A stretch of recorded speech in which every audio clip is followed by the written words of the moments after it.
Oh,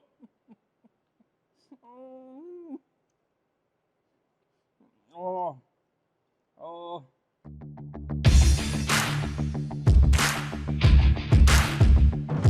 Hey everybody, thanks for joining me on this incredibly special episode. This is something I've been wanting to do for such a long time, and there's nobody else that I'd rather do it with the one and only Galen Hendricks. So today, as you can see, we have a lineup of hot wings that will progressively get hotter and hotter. This is an ode to Mr. Sean Evans with the show Hot Ones. If you haven't seen it, check it out. But we're going to do it insurance style today, and so I'm really pumped. Galen, thanks so much for being out here in Phoenix, Arizona with me. How are you? It's hot, hot, hot. It's hot, hot. It's going to get hot. It starts cool, but we're going to get hotter and hotter. I think, being blind is bliss, so I may not want these right now because I don't really need to read those bottles. What we're going to do right now is start with the #1 hot sauce, which is going to be called the classic hot sauce. So let's go ahead and give it a taste, and after that, I'm going to start asking you some questions. So, are you going to tell the viewers I'm not cheating, that these have already been pre-brushed? They have all been pre-brushed. No cheating here. They all have their respective sauces. They've been brushed on really well, and so we're definitely going to feel it. And of course, if we need to, we might, especially towards the hotter ones, we might add a little bit more. We do have milk. We do have milk. We have water. We have our, and if you do need to ever tap out, you can. I won't be. You, brother. All right. So here we go. So let's set the record straight. Okay. Went to Nebraska with some guys, and Tyler Finken, if you're watching, we had to sign these waivers.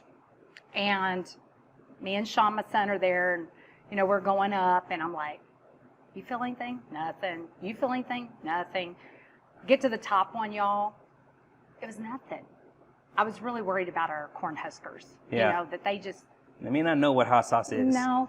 And so, but I will tell you, this one on the end, anytime I see the word Apollo, I think Apollo 13, which that was hot, hot, hot. The Club Apollo, hot, hot, hot. So if the queen of the bundle dies on camera, his fault. I'm responsible. But we're having fun in the insurance business. Hey, if there's a way to go, this would be a good one. Well, and I think we're the perfect team to show you can have fun in this business. Oh, yeah. Right? Oh, yeah. Okay, so we're going to start here on your left-hand side, right? Mm-hmm. So let's go with that first one. This is the classic one. Let's give it a shot, see how it goes. So it's not going to be super spicy. That's something you'd eat at Taco Bell. Right? Like when you're starting out. I like their mild sauce at Taco Bell. Like an 18-month-old. Maybe 6 months. So let me ask you here. Mm-hmm. You're no stranger to hot sauce. Nope. Every time you come out here and we go to eat at the Mission, it's a Mexican food restaurant, you always ask for their hottest sauce, and you eat it with everything like it's nothing. Mm-hmm. Where is it that you acquired this love of hot sauce? Well, first of all, I tell everybody, I should have been born Mexican. I know I'm pasty and all, but first of all, I'm Texan. Yeah. And we, by far, and I don't care where you're from, I don't care what your claim to fame is, don't care what your Ancestry.com says, because mine's going to say I'm some kind of English, Native American chica. But I love hot stuff because of Mexican food. And I think the hotter it is, you're just addicted to it, right? Yeah. It's like you're killing yourself on the inside. You are. But it's so good. And y'all know what I'm talking about. Everybody was 17, 18 at one time, 21. Drank a little too much in the sun. What happens? You get sick. Yep. But do you do it again? Oh, yeah. Most people do. I took an 18-year hiatus from tequila, but then when I came back, we were friends again, That one's good. I mean, it has a good flavor. It's just not hot. Well, the next one up is called Yellow Bird Bliss and Vinegar. Which I've had that one. So the Yellow Bird, we're going to step up a little bit in spicy. So let's pick it up and give it a shot and see what we think. Let's see. That looks really red right there. Definitely more flavor there. Mm-hmm. So you've been approached many times since the inception of your agency, especially with the growth of your agency. Mm-hmm. You've been approached many times about selling your agency to somebody. What are some of the reasons that you, at that time, declined actually doing so? I'd always worked for somebody. And what I loved about being independent was knowing I made the decisions. You know, not always by myself. You know, I've always had a great team and a partnership, but it was always like, I wanted to take off, took off. I wanted to take vacay, took vacay. Had to answer to no one. Right. And, you know, and a lot of my competitors, Eric, as you know, we've talked about this, and they worked independently for a lot longer than I did. Yeah. Some of them maybe about the same time as I have, but most of them had worked on their own. Yeah. Yeah, so I think that's probably the best answer to that. I really wanted to prove to myself and prove to other people that I could do it. You know, I had so many people for years say, Galen, you can do it. Why are you still working for somebody? Yeah. I'm like, I'm cool. I got this. But, you know, once you make that leap of faith, it's comfortable. Yeah. Yeah, 100%. And I get where you're coming from. You know, I think that for the longest time, I used to always work for somebody. And now that I'm in a position where I call the shots and I'm doing my thing, there is a different level of not only comfort, but there's also a different level of hustle that comes with it as well, right? Because you don't really have a fallback.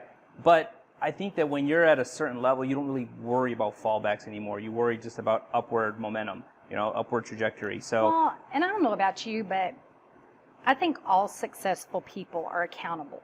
yeah. And it's a whole nother level of accountability. So let's move on to the next salsa. This one's called Haas sauce. Haas, I guess, is Haas German? It is the way it's spelt there. Okay, so we're going with Haas sauce. I know. I Number thought 3. it said Haas, like, you know, Texan, Yeah. Haas, like Bonanza. So this Okay. should, again, step up a little bit more on the spice level. Okay, this one's a good So red I'm looking right to here. where I see the most sauce. That's where I like to normally go in on it. Now that one has some ghost pepper in it. It's good to the tongue. I mean, Still not super hot, but good flavor. I actually like that flavor on a wing. me too.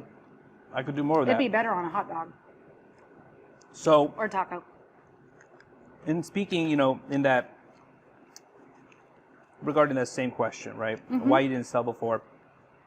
Why integrity and why now? I get asked that question a lot. Let's start with why now. Let's go there. I think the timing was right.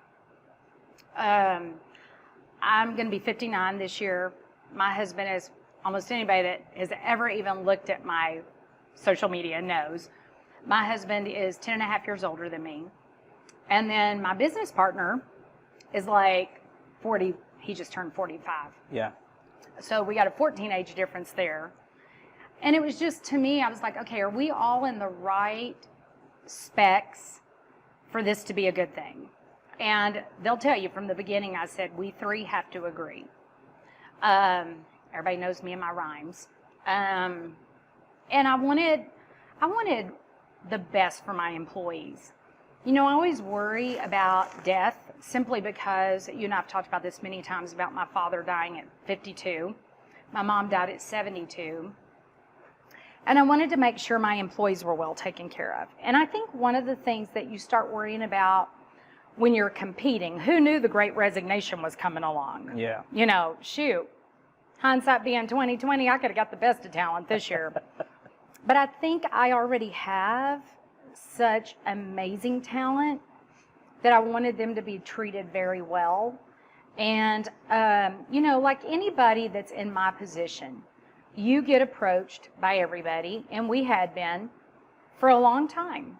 Integrity will be the first ones to tell you, you know, started in on me about 5 years ago. Yeah. I literally was, you know, of the people that I could join, I've always been about my team. I will say that's probably, I think, my best trait is I've always been incredibly loyal. I think that's why I'll be married 36 years this year, because we all know marriage isn't easy. Yeah. Taylor and I celebrated 20 years together, you know. So I've always had this stick-to-itness, and I was like, if I'm going to join somebody, I want to be able to stick to it. Yeah.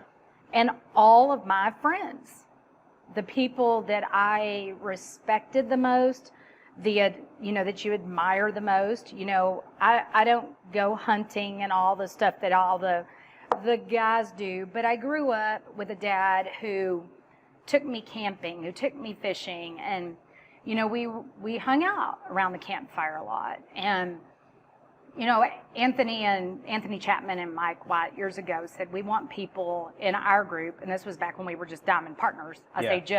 We were a pretty special group. Yeah. We liked people that could sit around, have conversation, challenge each other, and know you had each other's back. Mm-hmm. And when I started looking at all the different ones out there, they had my people. And that's kind of hard for me to say because, you know, I like everybody in this space. And you know, integrity has competitors just like anybody does. But I have really good friends at the other opportunities. Yeah. But for me, integrity was the fit. And I will finish that up because I may die before this is done. So I want to make sure I get this out. I think the fact that not only did they see me as a great woman leader, they saw me as a leader. Like when I was having conversations with Brian, it was never, you're a great woman leader. It was never, to be a woman, you're great at this. Right. It was, you are so good at what you do and you're a great leader. As equals. And that, in other operations, I never felt that sometimes. I always felt like that it was the exact opposite. It's just, we've got to deal with her because, you know, if we want them, we got to deal with her. Yeah. And I wanted to be part of something that people respected me and loved me, and I feel like that's what I got. Yeah, 100%. So the next wing that we're going to try, the next sauce, this one is actually made by the Hot Ones production called Los Calientes. So this is probably one of their more mild sauces. It's a green one. They have a red one that's hotter, but we're going to try this one out. And I've had this one, and I love it. It's one of my favorites. Flavor is awesome. It's actually one of my wife's favorite. Mm-hmm. You know, she loves eating it with breakfast burritos. But I do like Los Calientes. Very good flavor. I love that one. So let's, you know, one of the coolest things that I love about you is you've always allowed agents to come out to your facility to see how your operation runs, from the marketing and recruiting side to the internal call center sales house that you have. And you've also gone out so graciously to go train people in their offices. You did it with me. Mm-hmm. And in fact, when I worked at the old FMO I was with, I remember that they went out to see you and they got to do an operation tour, which I wish I was there. I wish I was, I would have had a chance to do. We're going to fix that. You're going to get to come. There you go. We're going to do filming there. And so, what would you say is probably been one of the most challenging parts, though, of having an in-house call center? Okay. So I'm going to try to break that down in 3 things because you said a lot there, and I want to make sure I capitalize on all of that because I know the audience sometimes hears things differently than we do. Yeah. As you know, a lot of people would go, why are you inviting everybody in? You're inviting the competitors in your office. And I'm like, no, these are guys I sit around the campfire with. Yeah. You know? So having anybody in our office was always the way that we did it. Because Taylor, my business partner one day, he shared something with me that might get me a little emotional. He was like, you need to realize what you bring to people. He goes, I know people that you've worked with before were always like, no, we don't want the competitors in here. But he goes, you do things so differently. And people want to see what you do and how you do it. And so it was really his idea to start asking people to come in. And then we found out when we started designing private label products that our competitors were like, well, we can't really sell dental. We don't know how to sell dental. And we're like, what? It's easy. And so we would invite them in And then I had a really good friend of ours. He called about his son one day and said, "Hey, I want you to teach him. You know, he's new to the business. Can he come in?" And I was like, "Of course, we would love that."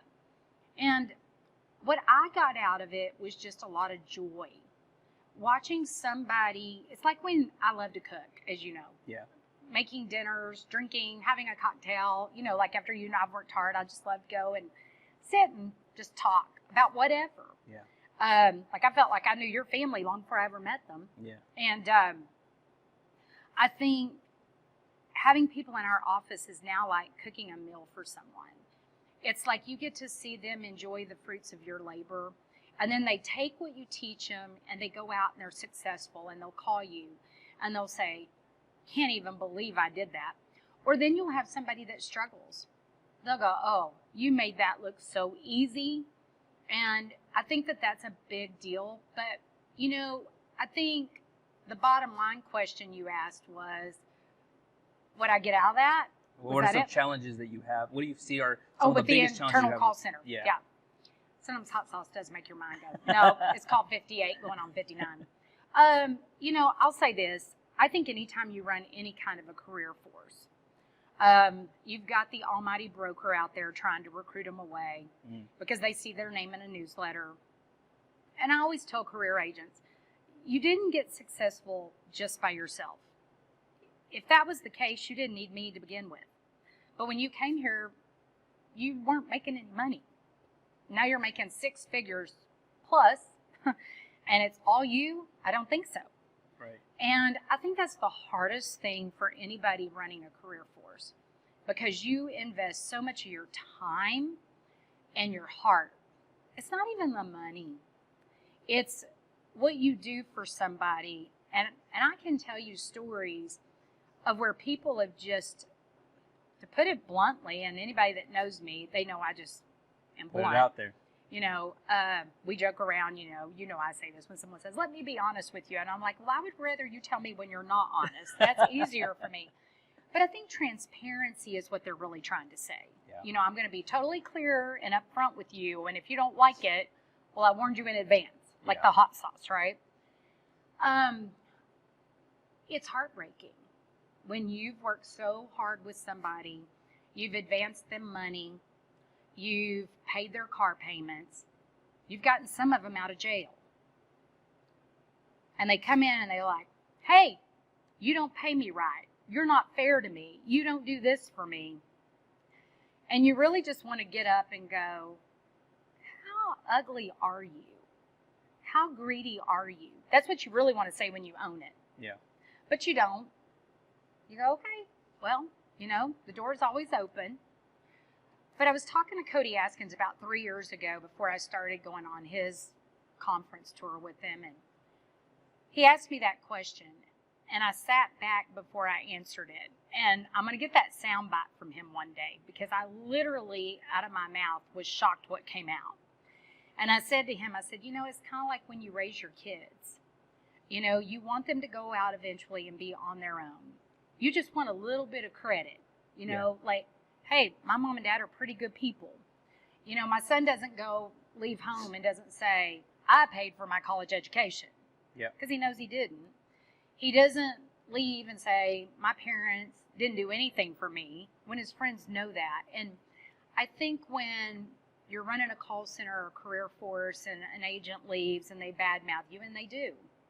And y'all watching this that are career people, you know you've done that, because I've sent you sound bites. I've sent you letters that another FMO sent me that you didn't like getting.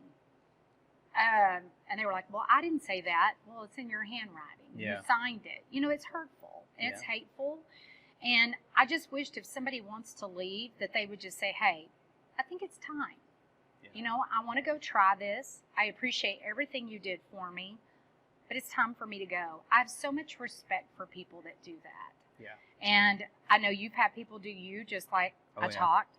I resonate with that deeply. I mean, it's absolutely, you know, I 100% agree that I feel good leaders invest so much into other people to see them succeed, to see their lives change. Mm-hmm. And it does feel like a betrayal of some sort Mm-hmm. when they get somebody who hasn't done anything for them gets in their ear and starts saying these things and giving them thoughts that shouldn't be there. I've been there, and I definitely resonate deeply with that. What I find so funny, like hysterically funny, is when I go out and help somebody that was a career agent set up a career force, and somebody does that to them, they're just like appalled. And I'm like, it's called you reap what you sow, you know? I think it's one of those things where you just have to go, I'm going to do the right thing in spite of how I feel. Yeah. And so, you know, my best advice in that situation is just know it's part of the game, part of the job. So I'll count this time. the next sauce we're going to go into, number 5, okay? We're going to the 5th wing. It's going to be called Hothead's Official Revolutionary Roasted Bell and Scorpion Pepper. So let's Which by give far this has one. been my favorite. All right. Because, you know, I went ahead of Eric. But look, it's red, y'all. See, that's when I know I'm going to like something, is when it's red. I love hot green sauces, but there's not a ton of them. I'm waiting to see number 8. You might change your mind, but let's go in on this one. Yeah, we'll see. That one's pretty red. That number 10, though, man, that's dark. That is good. I really like that one. Hey, should we tell them why the milk's here? I know we got all kinds of questions. The milk, Wholesome Farms milk is here just in case we decide our mouth is so intensely on fire we have no other choice but to take some. They might be our best sponsor. It also cleanses your palate so you can taste the next one. In your call center, would you guys say that you prefer, I know you do multiple lines of insurance that you sell out of your call center, but would you prefer selling the underage health insurance products or Medicare? What do you say you prefer in the call center specifically? It depends on the selling environment. You know, I will say this year, I think ACA was hard. Yeah. Because Biden was really trying to prove, and I know everybody thinks I get political. It's not political, y'all. It's called knowing your political environment and knowing your selling environment. But when he came on, COVID, obviously, he was trying to get out front of his predecessor and show he was doing something for the people. So we saw kind of what we saw back in 2010, where everybody could get a subsidy. Yeah. You want a subsidy? You want free health insurance? Come on down. Yeah. You can keep your plan. No, not really. But, and that happened. Yeah. It's historical. It happened. But the free insurance, everybody loves when I do this, but it's a Dolly Parton quote. Free isn't always free, and cheap is always cheap for a reason. And you get free, but you don't get to go to the doctor you want to, Right. or the hospital you want to. But we've seen an upsurge in some of the other operations I work with. You know, when our call center was bigger, we saw more of this. We've got some newer people that I don't think are pushing as hard as they should sometimes, because sometimes people get okay with just making okay. Yeah, complacency. for Yeah, sure. and I never was okay with just making a little better than last year. You should want to make a lot better than last year, especially when you have opportunity, because that's what I worry about, this great resignation. That was not the salsa. I get excited. See how I bounce back? It's one of those things where if you're going to sell an ACA plan, you should always sell a hospital indemnity with it. And I'm not talking senior HI and the under age 65. Right. I'm talking the Lux hospital indemnities that pay like $5,000 a day, because those plans are guaranteed renewable for life. Number 6, this one is Senor Lechuga hot sauce. Okay, this is going to be adobo, black lime, and ghost peppers. And so let's So go. that may have some chocolate in it. Yeah, it might have, because of the adobo. Yeah, you're probably going to taste something like that. So let's go with number All right, 6. Number 6. 3, 4, 5, 6. I don't And let's want to mess dig into up this like and I see did how this earlier. goes.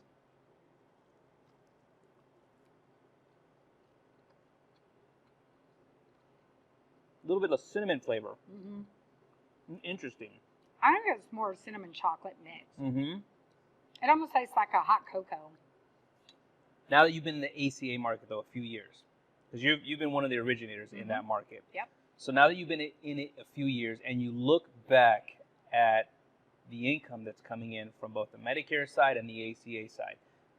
What are your thoughts on the stickiness, the retention of ACA in comparison to the traditional Medicare supplement? Because I feel like if Medicare supplement, in my opinion, has been stickier retention-wise than Medicare Advantage has. Now, maybe it's changing with the landscape because the benefits are getting so much richer, but I'm just curious how you would think, or how would you compare ACA in its stickiness to what's going on with what historically has gone on with Medicare supplements? It's really hard to measure retention in the ACA market because it all has to deal with people, why they buy the ACA. A lot of people buy ACA because they're not employed or they're self-employed and they really can't afford private insurance. But where I gauge is on the ancillary. Okay. Because if you are not bundle selling, and I know everybody thinks, oh, she does that because she's queen of the bundle. No, I do that because I like to make money. And I also like to take care of my customers more importantly. Yeah. And I made a post today that if you are in the MedAdvantage marketplace and you are not selling your clients cancer plans, you should be. Because somebody's fixing to steal your book. All the street agents, face-to-face agents, belly-to-belly, whatever we want to call ourselves, they're mad at the call centers. And I'm like, why are you mad at the call centers? Well, they misrepresent everything. No, they don't. 2 years ago, you said you didn't like them because they sold off a rate sheet. What they do is sell the customer all the products that they have because their comp is typically adjusted to get them to do the right thing for the client. Yeah. The right thing for the business. A lot of our down the street agents have been satisfied with just replacing their med sup every year, which I've never really understood. Right. Because I come from a world where you don't replace, you build. And if you replace, you're not really building. So I've been coaching a lot of our agents to start mining down and start working the 50 to 64 markets.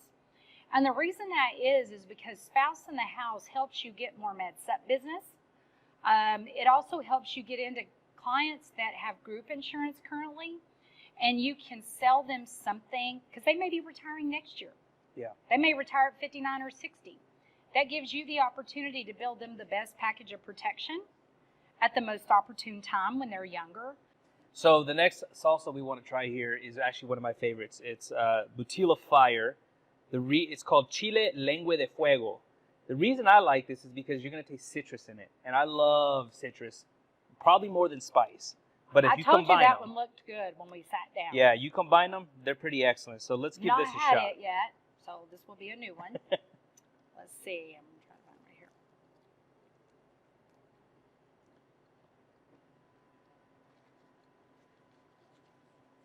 I like the citrus. It calms down the pepper. Mm-hmm.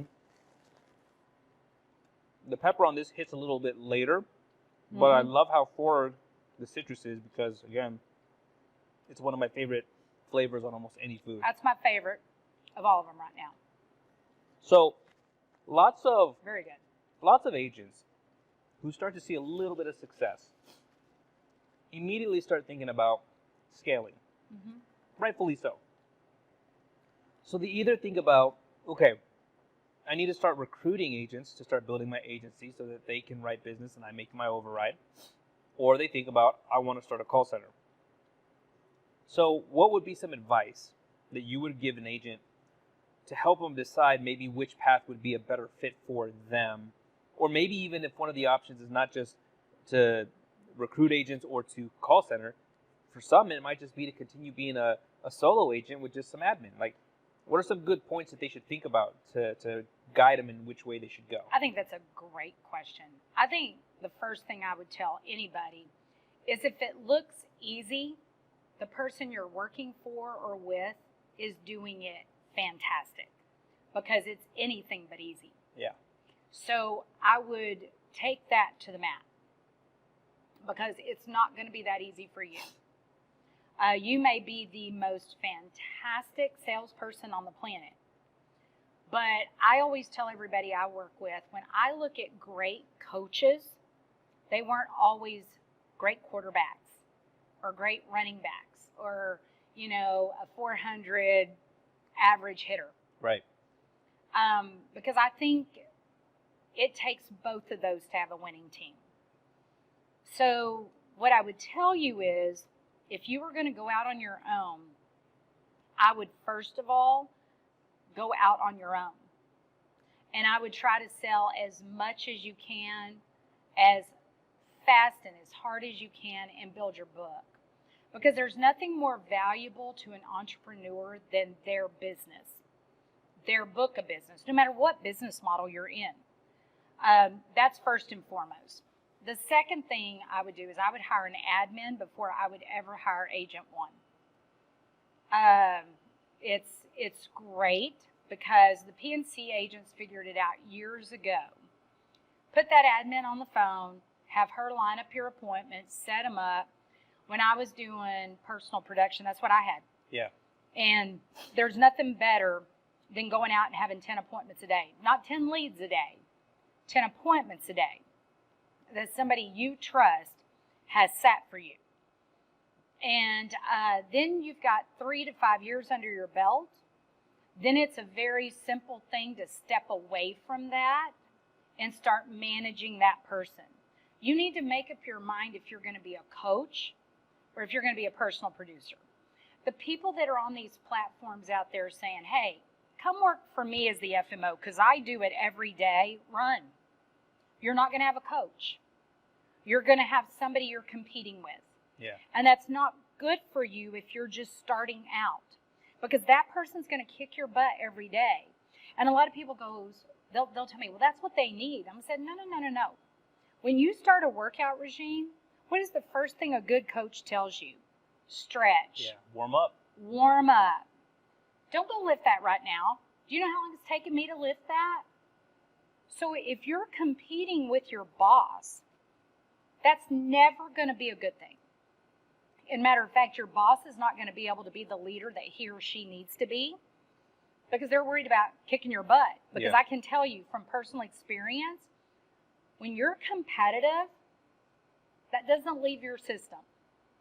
And when you're out there and you're competing, it might make you a little better than you were when you started, but it's not going to make you the success story that coach wants you to be. Gotcha. That's great advice. Mm-hmm. All right, so wing number 8. This is where it gets real. Now, Y'all, this one looks intense. I think for the audience, He looks like he died. Actually, let's see if you'll agree with me. But I think for the audience's sake, and so that we can get maximum benefit out of this, we should actually finish the entire wing, moving forward. Do you think you could do that? I don't like chicken that much, but I'll try. This one little is chick called looks like hot water. the Bomb Evolution. This one is going to definitely give you a little taste, a little rub for your money. And now, again, you tell me after biting this how it compares to the Mission's hot sauce that you get. Okay. All right, here we go. Here we go. Ooh. I think I bit right into the bone. That has a lot of vinegar. That is hot. Whoo! It Like started 4 to hit. times. Yeah, it The thing hits. about this is that it gets stronger with time. Yeah. So I'm And gonna, you made me eat the whole thing. yeah, because The next one, I'm not eating the whole thing. Okay. Woza. Okay. You need to talk while I drink a little more milk. So going back to one of the biggest decisions you've made, right, in selling your agency. If you could give me 3 tips of Are you out what, of breath? it's just the spice. I'm not out of breath. The spice is hitting hard enough that I'm trying to formulate my speech. Okay, I'm telling y'all right now, the milk's not doing it. It's not taking it away. It's starting to hit her hard now. See, I can see it. So, all right, back to the question. What are maybe 3 tips that you can give an agent who wants to consider selling their agency? 3 things they should consider. First thing I would ask yourself, are you ready? Because I think that's a lot to factor. It's not just, money is not always the trigger, especially when you're in a certain place in your life. Like, there's a lot of people being offered a lot of money for their agencies that weren't as blessed as I was. I was debt-free. My business was debt-free. I personally was debt-free. And the money was not the reason I sold. And everybody goes, well, did you sell or did you get acquired? For the record, it's the same thing. I know different entities have different ways they do things. And I've ran the numbers on all of them. And I'm a pretty smart girl. But if I can't do the math, I'll hire somebody who can. I know lots of actuaries in this history of mine. And I talked to a lot of actuaries before I made my decision. I prayed a lot about it. I talked to my spiritual counselor about it. I spoke to my best friends about, what they knew about me and what I loved about when I owned it myself. And I'd also wanted a legacy for my family. But I was really trying to figure out what was more important for my family. Was it benefits, or was it managing a business and dealing with all the headaches? The number 2 thing I would do, and I know I put a lot in number 1, but, and I always say it's the pepper, but no, it's not though. But number 2, I would really, if you're married or with a significant other, I would really make sure that they understand what you go through on a daily basis. Because I know a lot of us hide the pressure that we're under each day. Because when we come home, we should want to be with our family. Yeah. But I would be honest about the pressure you're under. And then I would ask wherever you're going, how that's going to be relieved. A lot of the call centers I work with have been doing private equity a lot longer than I ever have done it, knew about it. And there's pros and cons to it. And fortunately, I never had to do that. We self-financed from day one, minute one. We would use company advances, but we were on the hook for it, right? But we never borrowed money other than whatever the insurance company gave us. So I think just really make sure that your family, if you're married, gets it. You don't need to talk to your 8-year-old about it, obviously, but Right. that significant other that's going to go through those peaks and valleys with you. But I started talking to a lot of people, and that's the third thing I would advise you to do. Talk to people who are team members. And if they won't give you any advice, then I wouldn't do the deal with that company. Because they're going to become your new partners. They're going to be the people you work with all the time. Yeah, and fortunately for me, I had a list of 40, 45 people that I could call. All right, so we're closing in on finishing up here with the wings. I'm kind of scared. Sauce number 9 is going to be called Hellfire Hot Sauce Cranked. So what's the peppers? So this is extreme black garlic with Reaper sauce. So the Reaper pepper, right? I believe that's one of the pepper's names. So yeah, that's a bad one. if you don't have to try to eat the entire wing here. I'm not going to. But I might because I'm crazy.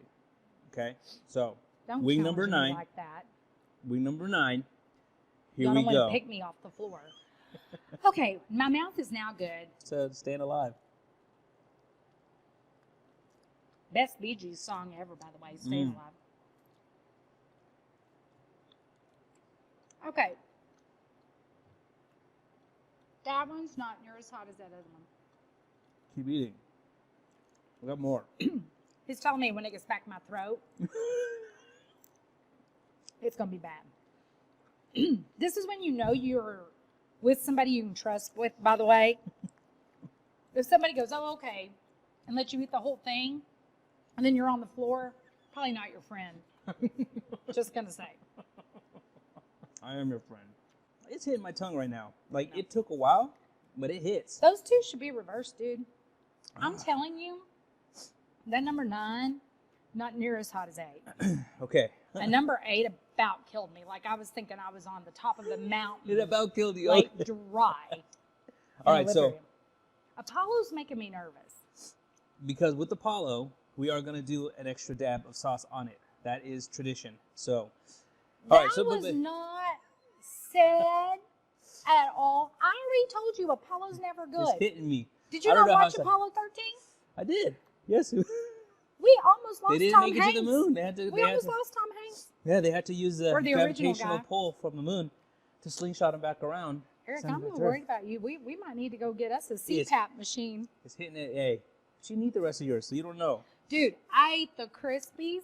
See, I ate the whole thing of mine, so. The whole thing. It could be. The chicken cools it down. It could be that the other side was less sauced than the side I ate. I think next time we do tacos. Yes. Yes, for sure. Street tacos. Okay, so here we are. We're going into number 10. The last dab. So imagine Apollo 13. So what we're going to do here. And you look behind and all you see is fire. That's what's happening.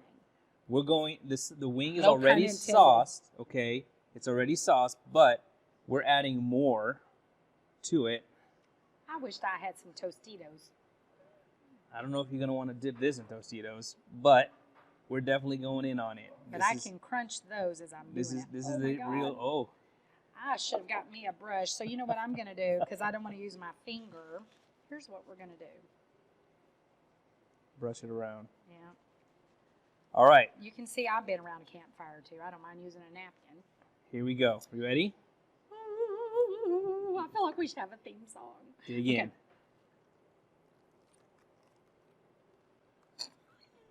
Okay.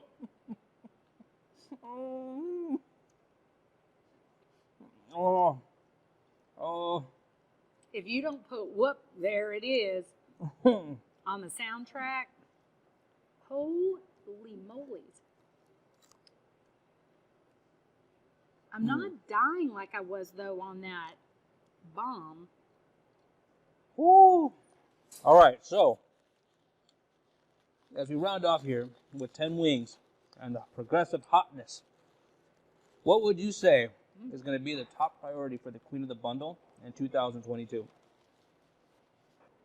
Well, I think the first thing is, one of the things I was most excited about with Integrity is they think like I do with these ancillary products.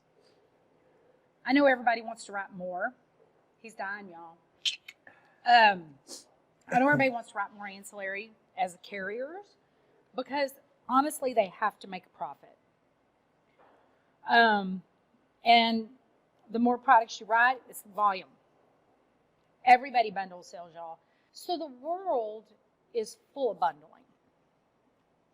I bundle, and I know a lot of you out there are shaking your heads, but I started bundling a long time ago for the right reason. My dad did not have cancer protection, and he gets diagnosed with cancer, and financial devastation killed my dad.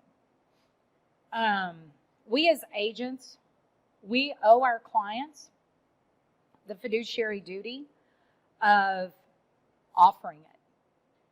When you took your mother out of a Ritz-Carlton nursing home, and you have to take them to the orphanage or the dog pound, and you walk outside and you fall to your knees, can't believe you're not taking care of your mother. That's why we do what we do. 100%. Well, I really want to thank you for taking the time out of your busy schedule to do this with me. I'm so excited that we got through the 10 wings. You didn't die. And I've got a little run here, but I don't think you can see it yet. Yeah, but you're good. You're good. You survived. But I think the next time, you're right, we're going to try it with some tacos. I've done it with tacos before, and it is delicious. Well, Galen, thank you again for joining me today. And thank you for all the great advice. I think the agents are going to get a lot from this. I hope so. And I always look forward to seeing you again. So until next time, guys, we'll see you on the next video.